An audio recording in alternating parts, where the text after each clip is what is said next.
With its extreme toughness and traction, the new BF Goodrich Mud Terrain TAKM3 is built to climb, made to mud and created to conquer. Find out more at bfgoodrich.com.au. The BF Goodrich Mud Terrain TAKM3. What are you building for?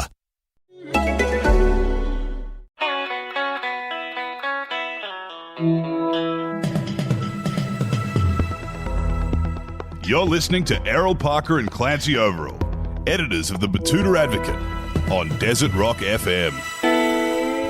Hello, listeners, and thank you for tuning in to Desert Rock FM or for downloading our show if you're a podcast listener from outside the Diamantina. I'm Errol Parker, and with me today, as always, is my colleague and friend, Clancy Overall. Yes, thank you, Errol, and thanks, listeners. We've got a big-name guest in the studio today, so it'll be an interesting show coming up. Yes, that's right, Clancy. We've got the next Prime Minister of Australia coming in here today, but he won't say it himself. He's going to stop by the Koala Mattress Studio here on Daru Street to have a quick chat to us about his plan for the future of Australia and a few of the little nooks and crannies about the Labor Party that the layperson might not know about. You might be jumping the gun a little bit, Errol, but granted, he does look like he could be in a decent chance of making that last little ascent to the top of the heap. The man we are talking about, of course, is Anthony Albanese MP. Yes, the Angel of Annandale, the Baron of Balmain, and the Godfather of Glebe. Albo is coming to our humble outback town, and he's been kind enough to drop by the studio to shoot the shit with us down here at Desert Rock. Yes, he does represent a part of the world that we often put in the crosshairs of our articles, but you know, he is a good sport by joining us, and in turn, I guess you could say we're a good sport by having him on. But before we get into our chat with Albo, you know, we'll be talking about all things from horses' heads and all that mafia business to, you know, the state of the Australian Labor Party. We better pacify our producer Murray from behind the glass wall and mention that you can get $200 off a Koala mattress or sofa when you use the discount code ROADKILL, and you can vouch for the brand as a valued customer, can't you, Errol? Well, yeah, not personally myself, but my dead shit de facto son-in-law, who I had to buy one of these mattresses for, he's pretty much got squatters' rights over my sunroom at the moment. He certainly can vouch for the hardiness, comfort, and convenience that comes with a Koala mattress. So there you go. Anyway, I don't want to talk about him anymore, Clancy. We've got work to do here, and I just don't really want to think about that useless bloke. So let's focus on what's coming up. Albo. All right, yes, Albo, a man who's been on the scene for a little while, a household kid from, the aforementioned inner west of Sydney. He's slowly and patiently risen through the ranks to the point where he is ready to become the Don, and I guess we'll be putting that to him today. He's been doing pretty well at dodging questions like that of late, but of course there are some poll numbers that can't be ignored within the Labor Party, and a lot of people are looking to him. Now, we have written a fair bit about Albo, the part-time DJ, in the past, haven't we, Errol? Yeah, we certainly have, Clancy. You were on the scene a few months ago when the Cardinal Camperdown, the member for Graindler, had a very close call with the Fuzz down there in Sydney town. Yeah, it was. It was in the developers' capital of the country, down in Sydney, when we reported on Albo almost getting pinched with a knife out front of his electoral office. Little switchblade. Apparently Albo's habit of regularly carrying a switchblade is a throwback to his days as a street-level henchman for the iconic Sydney activist and Golden Glove boxer, the late Tommy Uren. But yes, the street-smart character that he is, Anthony Albanese, quickly palmed off the switchblade he had on him to a staffer before the police could nab him. Yeah, he certainly had his Canberra hat off by the sounds of things, Clancy. For sure. He got his young staffer to hide the blade quickly in a secret compartment in the glove box of his Charger and averted the danger, in fact, the scandal of being caught with it by the police pretty quickly. And all the while maintaining a cheerful smile in front of the old Greek ladies who were in tears as they told him he should be Prime Minister by now. It was an impressive feat. Yeah, Albo certainly does love that Charger, doesn't he? He actually called for an investigation after someone keyed the car down in Canberra. He called on many government agencies who probably have much more on their plate than a keyed car, but, you know, it's one thing to come between a man and his car. We were the only ones down there at the press conference where he basically laid out his plan. He was quite angry. He was very charged up. He said that he had ways of figuring out who had keyed the charger, but he ultimately wanted to do it the right way, the legal way, and the way that is more prime ministerial.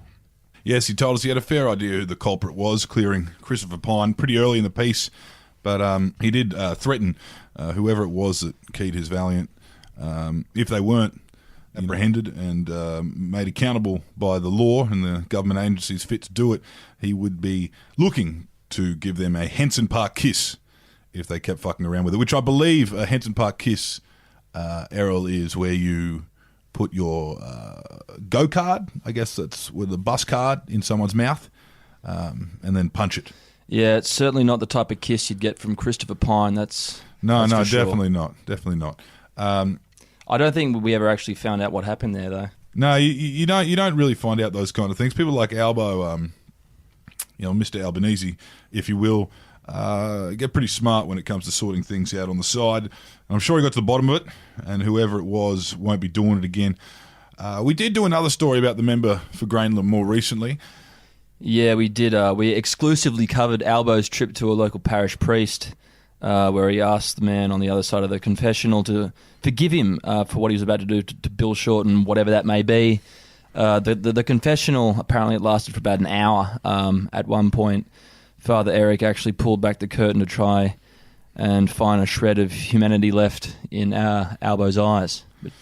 Yeah, we caught up with a shaking Father Eric for comment, but he did say he was bound by a strict oath to never speak a word of what he did hear in confession. Anyway, he's just stepped into our own confessional booth of sort, so we better forewarn our listeners, particularly our left-leaning ones. Some of the things that we're going to talk about today might rattle them to their very core, and that warning, of course, extends to the right-leaning Batuta Advocate readers and listeners. We are also going to be talking at length about their new pin-up boy, Mark Latham, former colleague of today's guest and now very much an outsider to the ALP. And the political system in general. Well, thanks for joining us today, Albo. It's good to be here. It's great to get you out here in the Diamantina. Always like being at Batuta. And it's important to be in places like this, heading into a by-election. Into 5 by-elections. 5 by-elections. 5. None out here, though. Coming up at the end of this month. None out here. I mean, you could put a Labor candidate up against a Little Proud, but you might battle there, I reckon. I don't know. David's a bit vulnerable, I reckon. A bit vulnerable. He's a bit of an inner city Nat type. Yeah, right. I've heard that's what happens once you get the ag portfolio. I think that puts you on a bit of look at what happened to Barnsley. Barnsley. Yeah, ended very badly. Yeah, it did. And look, that's the thing about accountants. They throw on the Akubras, but they can quite often slip into the Canberra swamp, if you will. Absolutely. Now, tell us a little bit about the current political climate in Canberra. It's been a big bloody year. There's been dual citizens all over the country. You did very well to denounce your Italianness. I didn't have to, unfortunately. Yeah? No, there's got to be one time in my life. It's good to have a birth certificate with a blank next to your father's name. You know, clearly an immaculate conception or something like that was involved there. But therefore no legal status to my parentage. So you didn't have the same issue as Matt Canavan, where you had a relative come out of the blue and say that they just might have applied on your behalf for a passport. Yeah, no, that's right. That's right. So just apply on your behalf for the most grueling process there is in international bureaucrats. None of that happened. Especially now with the current climate going on in Italy regarding their immigrant intake. It's a bit of a mess in Italy. Yeah, I've met a couple of the prime ministers, but you know the problem is you meet them and get to know them, and they're gone. Do they claim you? They're gone. Oh, they like the fact that I've got Italian heritage, and Albanese, of course, is a very Italian name, and so they like that. They think it's sort of a bit of a strange story that this fellow became Deputy Prime Minister way over in Australia. Can you just tell us a little bit about that? You said you had the blank spot on your birth certificate, but you still took the Italian name, or was your mother Italian as well? Yeah, no, my mother was an Aussie many generations going back, sort of Irish Catholic heritage. She was born in Camperdown. So was my grandfather was born in Camperdown. My grandmother was born in Paddington. What happened was my mum went overseas, went on a ship, met my father, had a relationship with him. She was living in London at the time, became pregnant to him, told him, and he basically said that he was betrothed to someone from the town where he was from, in Puglia, in Italy. Yeah. And it wasn't acceptable to have a child out of wedlock. My mother was very Catholic, so she came back, had me. I was supposed to be adopted out, which was pretty common of what happened at that time. And what usually happened was that young women would take trips to the country for 7 or 8 months, maybe to Batuta. So she didn't do that. She was... she held on. She held on. The story was going to be that my father had died just before I was born, and she lost the baby in the trauma. As it was, she decided to keep me, but she took his name, or she referred to herself as his name and gave me his name and told me that he had died. So I grew up thinking that my father was dead. Yeah, right. Until I was old enough as a teenager, she told me. And I then set about, once she died in 2002, I set about finding my father and found him in December 2009. And he passed away in January 2014. So then I felt like I could tell the story without causing hurt to my mum because she'd lived her life as a widow, or without causing any angst of a TV camera turning up at my father's place in Italy. So I've got to say, given the citizenship story and all the chaos around that, I mean, thank goodness I did tell the story in a book by Karen Middleton, available in all good bookstores, because it would have been very difficult explaining such a complex origin in the current climate. Yeah, most definitely. Yeah, there's no latent New Zealand heritage. You know, if Barnaby can get done without knowing, I'm sure they would spend a lot of time trying to find something on you. They certainly would, but there's a 300-page book that's a very detailed explanation of why I wasn't in a position to renounce anything. But I do have the name, and I'm glad that I found my father and people I'm related to in Italy. It's a good thing. Well, the last time we spoke to the leader of the opposition, he assured us that to join the Labor Party, you do need to have all of your documentation up to speed. Everything needs to be in order, and now we're in the situation now where at the end of this month we're going to 5 by-elections, 4 of which were triggered by the Labor Party. So. We actually caught Shorten when he was nice and confident just after Ludlam had gone down. He goes, his words, and I think we have it recorded. We look after these things in the Labor Party. Let me tell you, if there's one thing we're good at, of course, there's a lot of things that you can't, particularly with that New Zealand heritage or Canadian, you can't find it all.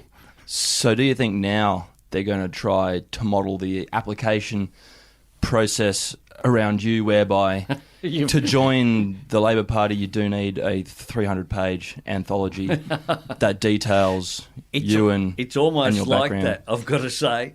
Already it's the documentation they asked for some again recently, I guess, because the election potentially is getting called and we all had to fill in the paperwork again. It goes to about 20 pages, I think. So it's So you grew up single mother? Yep. In the towers down there in Camperdown? No, they're the little 2-storey places. They're townhouses just opposite what was the Children's Hospital. So it was one block. You had 2-storey houses and then there's a block of flats. And it was surrounded by, you had the kids' hospital, you had metal foundries and Grace Brothers removals and panel beaters on one side, Weston's biscuit factory on another. There were no houses anywhere near. It was just this sort of one block of city council housing. But a lot of the people, because it was city council housing, worked for the council. Yeah. You came up under, and we've spoken about your mentors in our last interview, Tommy Uren, who was, iconically associated with that. And we can talk about everything he's done, but the thing is, with Tommy Uren, who was a great, advocate for equality, was a World War II veteran and a Golden Gloves boxer. It's a pretty good combination. It's a pretty good combination. And a fighter for peace. And a fighter for peace. and a fighter for equality. There's no one that's lived that life anymore in politics. I mean, other than you that got to touch a little bit of that. Do you find that might be a problem in politics, that there's almost like this culture of... that people go into politics as a career move, not necessarily an afterthought? Well, one of the things that's happened is that a whole lot of people who would never have gone to university now go to university. I mean, I don't know how many young people from Batuta get to university, but I should imagine the percentage is pretty high. Well, they've professionalised a lot of careers. We got through journalism in the 60s. Before that was a degree, it was a cadetship, but now everything essentially is a degree. Nursing, even journalism itself now. And you can go and spend 3 years inhaling all manner of things at a college, having the time of your young life, and then you come out at the end and you still know less than when you walked in there. But now you just got a piece of paper that cost you... You've got a degree. $18,000. Yeah. But I'm the first person in my family to finish school, let alone go to university, and that's pretty common. So people's background has changed. I said when there was a Liberal senator who was a prisoner of war with Tom Uren, Sir John Carrick, who died recently, aged 99. And I said in the eulogy in the Parliament that it was the passing of an era.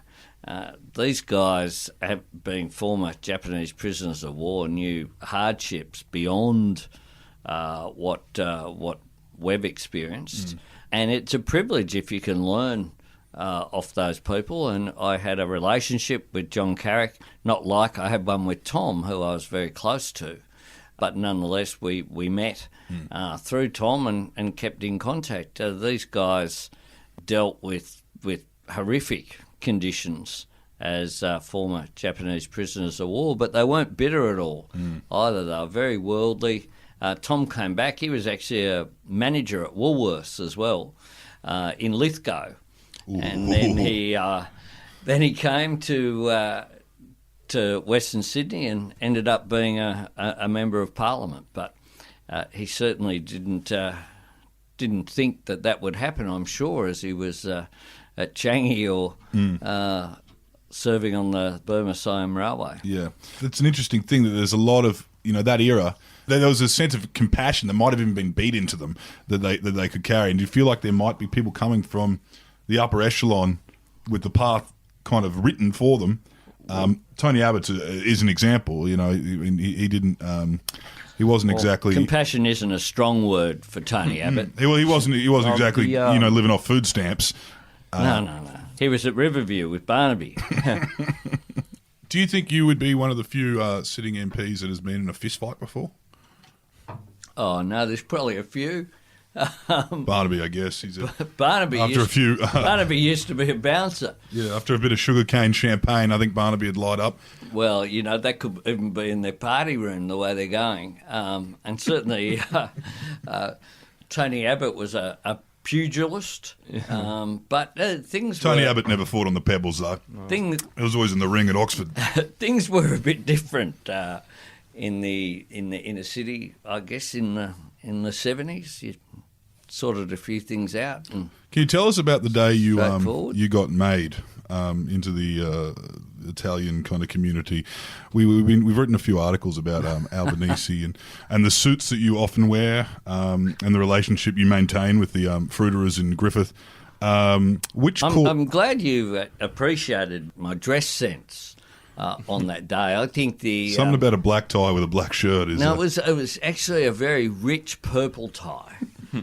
To give a lot of thought went into that, and with the the striped suit. I think it was very casino ownery. Well, put it this way. I said to those people who were cynical in my office, in my team, about my dress sense on that day, have you ever seen a Sky News interview get such a run? You were able to do that without any misogynistic comments, which was. I just had to, it was just the look, just there. Without opening my mouth, I managed to get my photo in national newspapers. We gave you a run, yes. Had articles. Well, you gave it a couple of runs, in fact. What Corleone son would you identify with most out of the that famous family from The Godfather? I love all three. I think that Godfather 3 is much maligned. No, we're talking sons. Would you be Santino? Would you be the temper? No, well, no, because Santino had some issues, to say the least, some of which were pretty unpleasant, his characteristics. I think his attitude towards women was left a lot to be desired, to say the least. I think I'd be you'd have to be the Pacino. Yeah, Michael. Yeah, you'd have to be Michael. Because, every time, that great line of the movie, every time, I'm getting out, they drag me back in. And, trying to be good, but, occasionally bad. Is it true you were at a christening the day Kevin Rudd was sworn back in? I was at a christening. No, that is not true. That is not true. And nor have I ever been to a red wedding, to give a more modern example. Now, we need to ask some of the big questions. You got by-elections coming up. We've got opposition leader, great friend of yours, Bill Shorten, who is currently... You got those numbers handy? He's the last look we've had was 29 plays. Malcolm's 49 in terms of preferred Prime Minister, but the Labor Party et al. is in front for the 37th time in a row, I believe. So coming up to the... We're on a roll. To the end of this month. There's a pattern here. Yeah, I know. How do you think you'll go? I mean, you've got... I think we'll win. All four back? Yeah, I think we'll win. Well, Perth and Fremantle, the other team haven't shown up. Yeah, we kicked off, we've picked up the ball, we've put it over the line in Perth and Fremantle. Like, that's over. This is the 1909 grand final, South v Balmain. Replay. This is a tragic talk. Replay. Right? It's 1909. Please, continue with your metaphor. Yeah. I suppose the biggest test then would be the electoral longman, which has a fabled history, especially in recent parliaments. You've got the Wonder Boy, Mr. White Roy. He come up through there. You've got a whole manner of very colourful characters. Bruff was there for a while too. He was. Remember him? Yeah, Mal. And Mal. He was going to be. He was going to be something. A bit like Dasher. It was written for him until he... He's just gone until it wasn't. Yeah. So, do you think we can expect to see you and Bill up there alongside Big Mal and his cohort up there on the day? That's what we need. I've been up there to Longman. I'll be back there again in the next week. It's a good part of the world, Longman. We need to ask questions now. We're talking polls and we're talking history repeating itself. And we've made a few metaphors from, Coppola movies to Bunny's grand finals. But the American election was an interesting case study in that Hillary Clinton represented, I guess, the establishment, and Trump came in. It was an outsider candidate. And a lot of people argued that realistically it should have been a rebel election.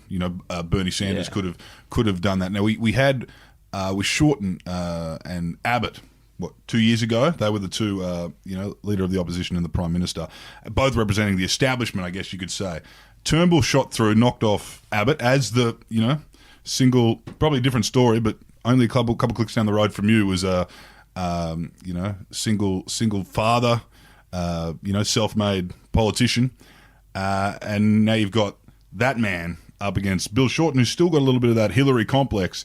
Do you think there's going to be a point when, for example, you're pretty confident in these by-elections, but if a couple of these don't come through, Shorten's going to have to look at himself? And would he be willing to look at himself in a different way to the way Hillary looked at herself, which was to just keep charging ahead? Now, I reckon that Bill is very determined to be the Prime Minister of Australia. He's had that fire in his belly for a long time, I think. I think we'll do well in the by-elections. We'll wait and see. We're not taking it for granted. But we've got sitting members recontesting in Braddon and Longman, which are the two close ones. But they're both marginal seats, so anything can happen. I think there's far more of the population today aren't rusted on. It used to be 40% voted Labor, 40% voted Liberal, and then you worried about the 20 in between. In places like Queanbeyan. In Queanbeyan, that's right.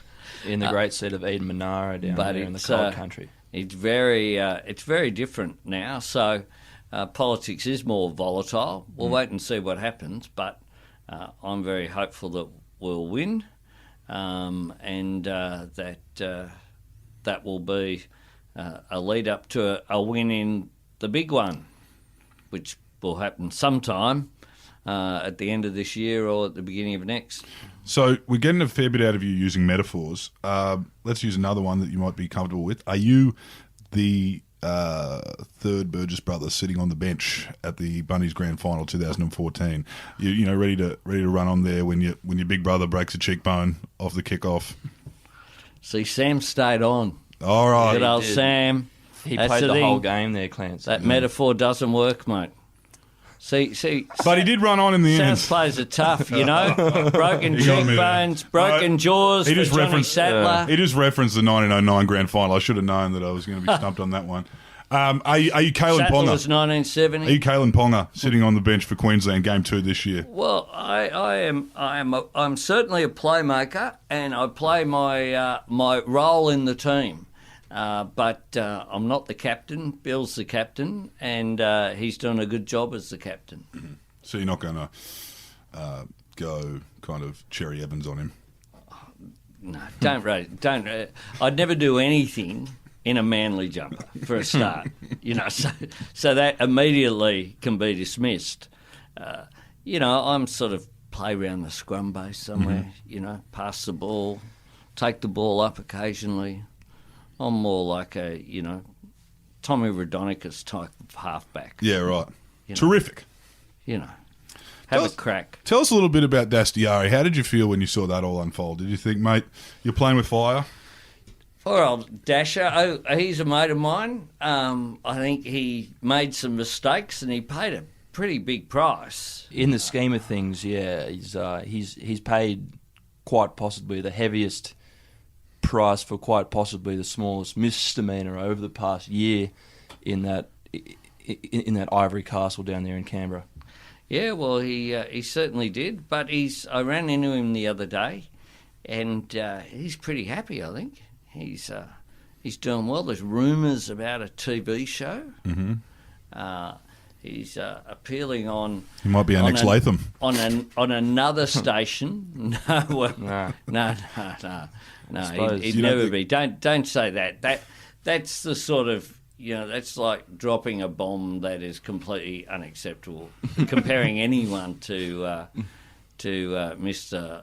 Latham. Were you an MP when Latham was getting waterboarded by Howard in that election?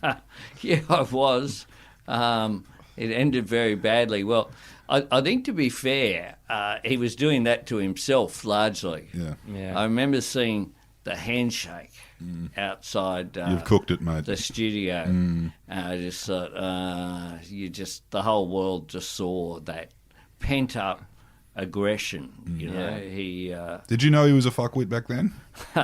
I didn't vote for him. I begged people to not vote for him. I never was a Latham supporter. because I always thought he had this huge chip on his shoulder. See, it's a bit of a giveaway when you break a taxi driver's arm, right? That was before he was made the leader. Bit of a giveaway that there's some issues that need to be resolved over your demeanour. He did have, ability and capacity, smart, no doubt about that. But it was Australians dodged a bullet there, I think, and I think so did the Labor Party. Yeah, it was a very. It was always going to end badly, really. Yeah, it was a pretty weird time in retrospect for the Labor Party. I mean, you had Simon Crean there, who historically then quite unpopular for some reason. You had Kim Beazley, who had a couple of attempts of trying to climb up the wall but didn't quite get there most times. And then I suppose you had the golden boy from South Brisbane there come in for you. Yeah, and he got us there in the end. In 2007, we've only won 3 times from opposition since the Second World War. And every time there's been a bit of oomph to our campaign, Whitlam, Hawkey and Rudd, Latham was a difficult time, I think, for the Labor Party. I think when he did that infamous walk in the park when he shaved his head, that was a bit of a sign that there was something wrong. Smashing the photographer's cameras with a hammer and giving them back. Like, how many examples and giving them back did people need? Well, he fought a guy at Hungry Jack's as well. He did. He was happy to, and then he harassed Julia Gillard, who, she had supported him becoming leader of the Labor Party. No, Mark was funny bloke, funny bloke. And now he can't work out whether he's in the LDP, Liberal Democratic Party, or in One Nation. As long as he's not in Labor, I'm happy. It's interesting about the LDP now because no one really knew what it was until just a couple of weeks ago, where we had David Leinhelm said some fairly average things about Harry Hanson-Young. And now there's a few whispers, especially in the media cohort, that he was only doing that because he was elected on a fluke, whereby when he was elected, he was placed at the top of the New South Wales sort of ballot for the Senate, and he had the word Liberal in his party name. So a lot of journalists and commentators that we've spoken to, they've said that this whole thing that he's doing is to try and win some votes so he doesn't end up out on his arse at the end of the year or early next year. I think that's probably right. I think he's looking for attention. And look, we're talking about him. Yeah, he's got it, hasn't he? So that view of the world of, any publicity is good publicity, I hope is wrong. Now, we're a bit short for time here, but we thought we might ask, policy-wise, you're very much a party man. If you were, for whatever happened, and were put forward to the top job heading into another election, are there any kind of policies or ideas you'd like to bring with you and then first discuss once you're in that position? Well, no, because I won't be in that position, see. That was a trick question that I managed to navigate due to my years of political skills. But I guess I have a chance to put forward ideas now. I've never been shy. So one of the things I want to do is do high-speed rail. Yep. I reckon that is a cracker of an idea. It stacks up. It's happening everywhere in the world except for here. It should happen here. I don't think it'll go to Batuta. I think you need... What's the population of Batuta now? Last census... It's hanging around 55. Yeah. 55. Yep. 1,000. 1,000. Yeah. Not 55. No, not 55. 55,000. Yeah, you see, if you put another few O's on it... So are we talking Wagga, Tamworth, You'd Toowoomba's? be about the size of about the inner rings at Dubbo. You would be at about 55. You need, like, a couple more O's on it at least. You need like 5.5 million.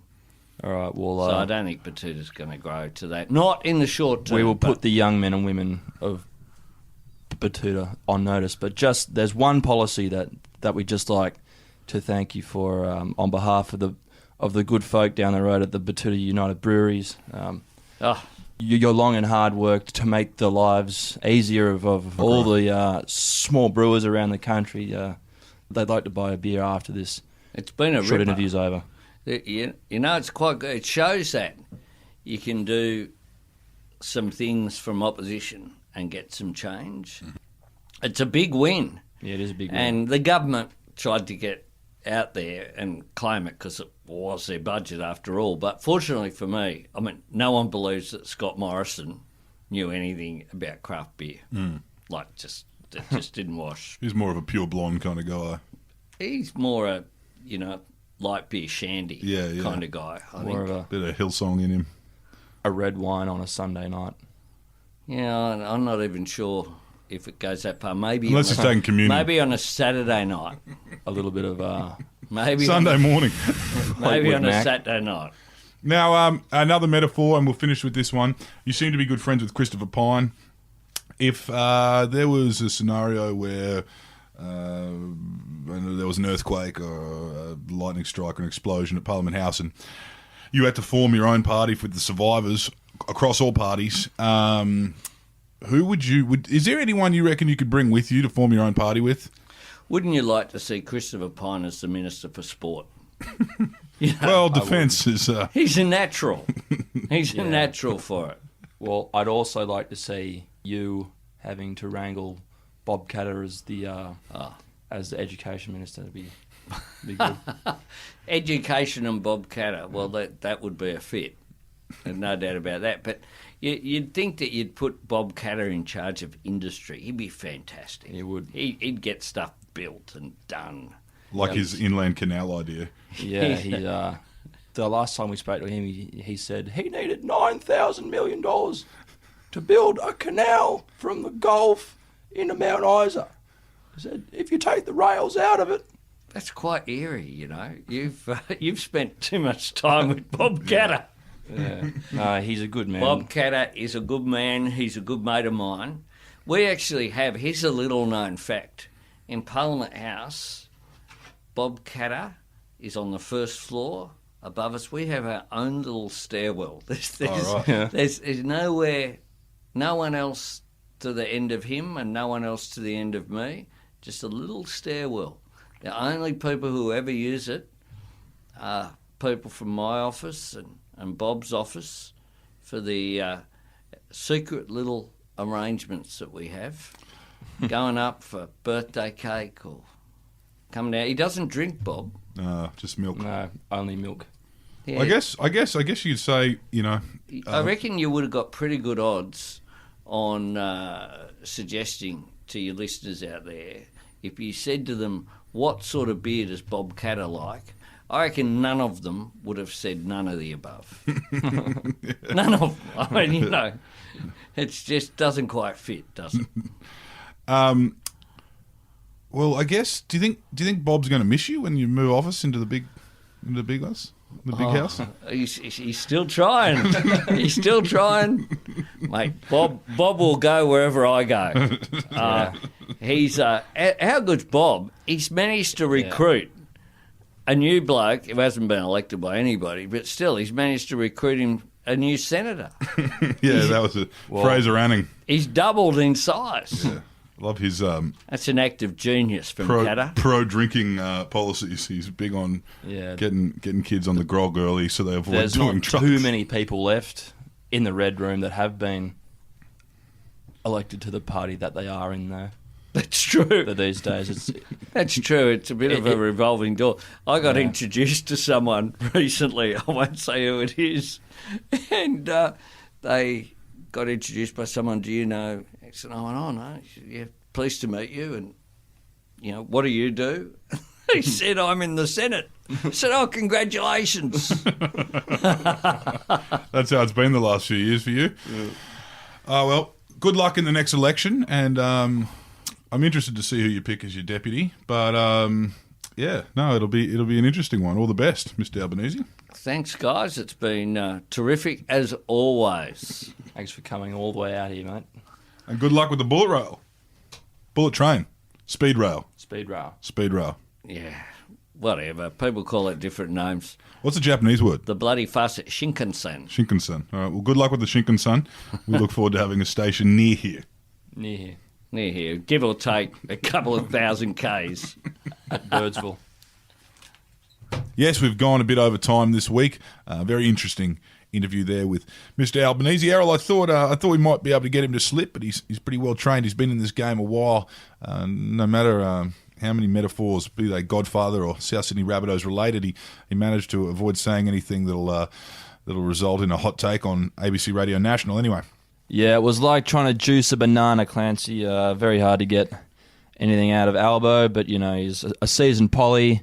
This isn't his first rodeo, and I think we're just coming up to the top of the hour now, so I think we should move things along. Up next is Hello Sport, but before that, we've got the news bulletin there at the top of the hour. Until next week, my name is Errol Parker. Please stay out of the pokies and don't talk to the police if you don't have a lawyer present. I'm Clancy Overall. You be kind to each other.